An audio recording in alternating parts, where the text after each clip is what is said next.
Thank you very much. And I hope you like our new beautiful patio with matching stone to the White House. If this were grass today, you'd be sinking into the mud like they've done for many years. And you would be very unhappy. Please, thank you very much. This was a big day. It's a pardon day for a very important beast.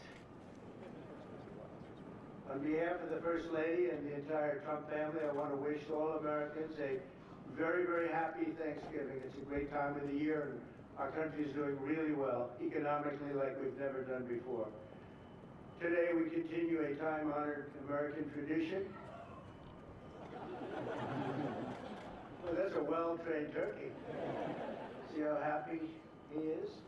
In a few moments, I will grant a full, absolute, and unconditional presidential pardon to two handsome Thanksgiving turkeys, and this is their lucky day. This is a lucky day for them.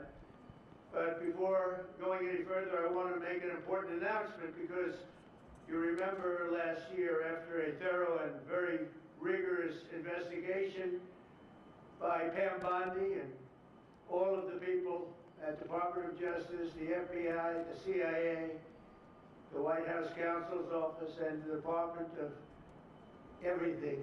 We have a Department of Everything. You know what that is? I think that's called the White House. Into a terrible situation caused by a man named Sleepy Joe Biden. He used an auto pen last year for the turkey's pardon. So I have the official duty to determine, and I have determined, that last year's turkey pardons are totally invalid. As are the pardons of about every other person that was pardoned other than, where's Hunter? No, Hunter's was good. That was the one pardon, Pam, that was good, right? The rest of them are all invalid. I don't know what the hell you're going to do about that, but that's, now we're going to take a little of the joking. That is a mess. But they're hereby null and void. The turkeys known as Peach and Blossom last year have been located, and they were on their way to be processed, in other words, to be killed. But I've stopped that journey, and I am officially pardoning them, and they will not be served for Thanksgiving dinner. We saved them in the nick of time. This one has plenty of time, but they were saved in the nick of time. We're thrilled to be joined today by Vice President J.D. Vance, Second Lady Usha Vance, their daughter Mirabelle, and along with Attorney General Pam Bondi, Secretaries Marco Rubio, Scott Bessent, Pete Hegseth, Brooke Rollins, Howard Lutnick, Linda McMahon, Scott Turner, Administrator Lee Zeldin, who's done a great job. A nuclear power plant gets approved in less than a week. Okay? I'm only kidding, but pretty close to that. And we have more. Where's Lee? Stand up, Lee. One of my great superstars. Thank you. It used to take 20 years before you got rejected when you put in an application. Now we're doing them in a matter of weeks, right? And that's why we have the biggest plants anywhere in the world. We're leading in AI. We're leading in everything. Our auto plants are pouring back into our country. Where do you see the jobs coming with them? But many of them are under construction, but Lee's done a great job in getting those approvals. I appreciate it very much. FBI Director Kash Patel has been very busy doing a great job. Also, thank you, Kash. Along with members of, see, you got a follower, Kash. Along with members of Congress, and in particular, I want to mention Jason Smith and David Rozier. Where are those two guys? Come on, stand up, fellas. What good people. Jason knows more about the tax code than any living human being. He knows so much, we don't even want to hear about it, right? Too complicated. We're going to make it a simpler code. But we did in the great big beautiful bill, which just passed, your imprints all over that, and it's amazing. The biggest tax cuts in the history of our country for middle-income people. The biggest tax cuts in the history of our country for middle-income people, and the biggest jobs bill ever passed, and nobody thought we could get that one done. I'm glad. We actually put 4 years, actually probably 8 or 10 years, but we put 4 years worth of material into one great, big, beautiful bill. So that worked out very well, and I want to thank everybody for working on it. JD, that was a great, you know, we were going to do it in small bills. We're going to have 18 bills and do it along the process. I'm glad, Scott, that we got it done. because dealing with these Democrats, I think that's all one shot. But we have it all in one great, big, beautiful bill. Thanks as well to the chairman of the National Turkey Federation and the CEO of Butterball. That's a big deal.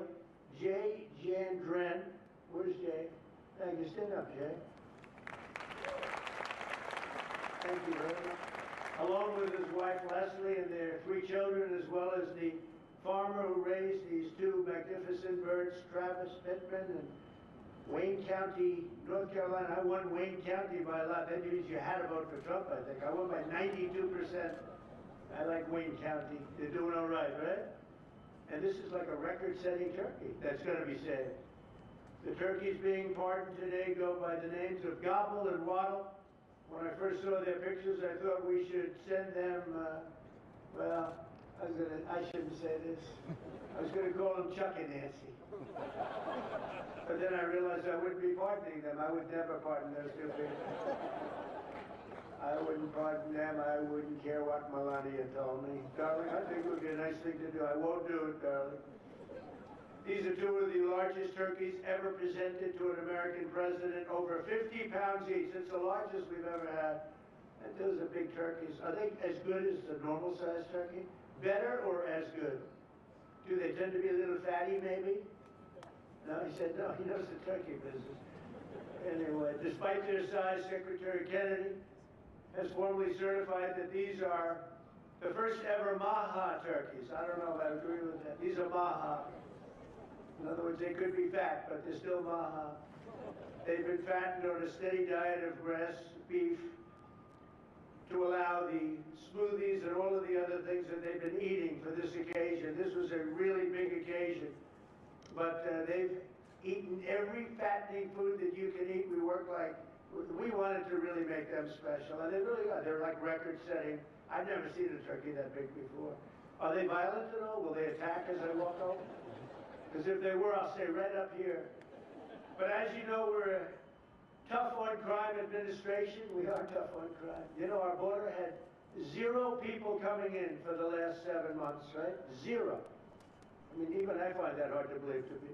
They had millions and millions of people pour into our border, from prisons, from mental institutions, gang members, drug dealers. They poured in to our country like we were stupid people. We're not stupid people anymore. But nobody's ever seen anything. The job that they've done on the Tom Holman, Christy Noem, the whole group, the job they've done on the border is almost like a miracle. We have, and the people that make these statistics have said 0. They've said 0 for the last 7 months. It has to be like a few people got in, but they say 0. And they're radical left Democrats to do the scoring. So I can't imagine they did that for us. The truth is, we have no people coming into our country illegally. It's an amazing statistic, and I'm very proud of it. And we have the most people working in the United States today, by far, than we ever had in the history of our country. So those are all good numbers. But instead of pardon, some of my more enthusiastic staffers were already drafting the paperwork to ship Gobble and Waddle straight to the terrorist confinement center in El Salvador. And even those birds don't want to be there. You know what I mean? It was a tough. I'd like to thank the president of that country. They do a rather efficient job. It's going to be the largest prison in history. I've never seen anything like it. And a lot of people are behaving on our streets now. You know, Washington, D.C. is considered a safe zone. This was one of our most unsafe places anywhere in the United States. It is now considered a totally safe city. I won't tell you about murders. We're having murders, like a lot of murders, on a weekly basis. We haven't had a murder in 6 months. And it doesn't sound good even to say that. We haven't had a murder in 6 months. But when you are averaging 1 and even sometimes 2 a week, and you haven't had 1 in 6 months, you can walk with your family down the middle of any street, go to a restaurant, you won't get in. They're opening new restaurants all over, and it's really been a beautiful thing to see. So Washington, D.C. is now a totally safe city, and a year ago it was a criminal mess. We removed, Pam, 1,700 people, career criminals, and people that came to this city from Venezuela and many other places. They were let out of prisons and they came here. There were Tren de Aragua, a lot of Tren de Aragua, that's from Venezuela. And we got them all the hell out of our country, or they're in prisons now. And you can walk down any street in Washington and you're going to be just fine. And I want to thank the National Guard. I want to thank Pete Hegseth. The job you've done here is incredible. And I hear you having the same kind of success in Memphis, Tennessee. We had an even worse situation. And Memphis crime is down 64% in 3 weeks. And by the time you have 4 or 5 weeks, you're going to have it down almost where there won't be crime. And we could do that in Chicago, by the way, if they would let us. If the mayor was a low IQ person, but he should understand this. This is a very serious thing. You saw all the crime that took place last night, the night before. The woman with the burning, they burned the woman.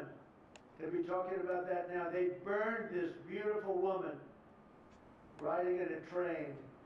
A man was arrested 72 times. 72 times, think of that. And they'll let him out again. The liberal judges will let him out again. But we're ready to go. You know, we've been moving toward Chicago. We have a governor that thinks it's wonderful that only like 7 people were killed this week. But we are moving toward doing it. We're going to, if crime gets, it's horrible what's happening in Chicago. We could make Chicago a safe city in a period of 4 weeks. In a period of 8 weeks, 9 weeks, 10 weeks, it would be totally safe. And the people of Chicago want us to go there. And if you look at the crime that's taken place in Chicago in the last 2 weeks, just take a look. It's on the front page of every newspaper. It's out of control. The mayor is incompetent, and the governor is a big fat slob. He ought to invite us in. Say, please make Chicago safe. We're going to lose a great city if we don't do it quickly. Make Chicago, we'll do the same thing as we did in D.C., the same thing as we did everywhere we've gone. It's become almost instantly safe. And I want to do it in Chicago. So Governor Pritzker, if you're listening, let's get your act together. Invite us in. We're going to make your place so safe. You're not going to have these crimes that are making the newspapers and the front page of every newspaper, television story, news story. Will make Chicago a safe place very quickly. I looked at the various cases, granting mercy, discovering that the terrible trauma that everyone's going through. And I had a little bit of a Pritzker joke. I was going to talk about Pritzker in size, but when I talk about Pritzker, I get angry because he's not letting us do the job. So I'm not going to tell my Pritzker joke. They have a very cute little joke, you know. Some speechwriter wrote some joke about his weight. But I would never want to talk about his weight. I don't talk about people being fat. I refuse to talk about the fact that he's a fat slob. I don't mention it. On a more serious note, as we gather around the dinner table, I'd like to lose a few pounds too, by the way. And I'm not going to lose it on Thanksgiving, I can tell you that. Because I'm going to have a turkey, but it's not going to be that one. I hope all Americans will have the chance to enjoy the fellowship of family and friends and renew our faith in God's providence. 1 year ago, we were a dead country 1 year ago. The King of Saudi Arabia said it to me. He said it to me actually 4 months ago when I was in Saudi Arabia, Qatar, UAE. He said, you know, 1 year ago, the United States was a dead country, and now you've got the hottest country anywhere in the world. We're the hottest country. We have $18 trillion being invested as of now. We're not even close to being 1 year. The most ever was $2 trillion for a certain country I won't name during the last administration. In 4 years, they had less than $1 trillion being invested in the country. In 9 months, we have over $18 trillion. It's a number that nobody has ever even thought possible. And that's in building plants and building so many things, investments in our country. Nobody's ever seen anything like it. But we have more people working. We have more people praying. The churches are coming back. I don't know if you've been reading that story, but religion is coming back to America. Some people say, oh, why would you mention that? To me, that's a big deal. And this Thanksgiving, we're also making incredible strides to make America affordable again. Walmart announced that the cost of their standard Thanksgiving meal is 25% lower than just 1 year ago. That's a big deal. According to the USDA, the price of Thanksgiving turkey is down 33% from its Biden era highs. Potatoes are down 13%. Ham is down 15% compared to last Thanksgiving. So we are down to a level that we haven't seen in a long time. Egg prices are down 86% since March, and gasoline will soon be hovering around $2 a gallon. Under our leadership, we passed the largest tax cuts in history, the largest spending cuts in history, the largest regulation cuts in history, and we have fully secured our southern border. I've also ended 8 wars in 9 months, and we're working on that final war. It's not easy, but I don't know. I think we're going to get there. 25,000 soldiers, Ukraine, Russia. In the last month, 25,000 soldiers have died. So I think we're getting very close to a deal. We'll find out. I thought that one would have been gone quicker. We did 8. I thought that would have been an easier one, but I think we're making progress. In less than 1 year, we've accomplished more than most other administrations have accomplished in 8 years. And this is a very special Thanksgiving. We thank God for his many blessings and the great success that this country has seen in this short period of time. We draw strength from the love of family and friends, and we express our undying gratitude for the men and the women of the United States Armed Forces. We love them. We pray that peace and prosperity will continue to bless our land, and together we'll really just keep this great drive going to make America great again. MAGA, I think it's the greatest expression in the history of politics. Make America great again. So once again, Melania, thank you for doing such a great job and being such a great First Lady. And now let's go and give Gobble, Waddle. Waddle, by the way, is missing in action, but that's okay. We'll pretend Waddle is here. The gift that they've been waiting for. And I'll move over and I will just say very nicely, Gobble, your pardon. Come on, let's say it in front of Gobble. Thank you very much, everybody.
Thank you very much, everybody.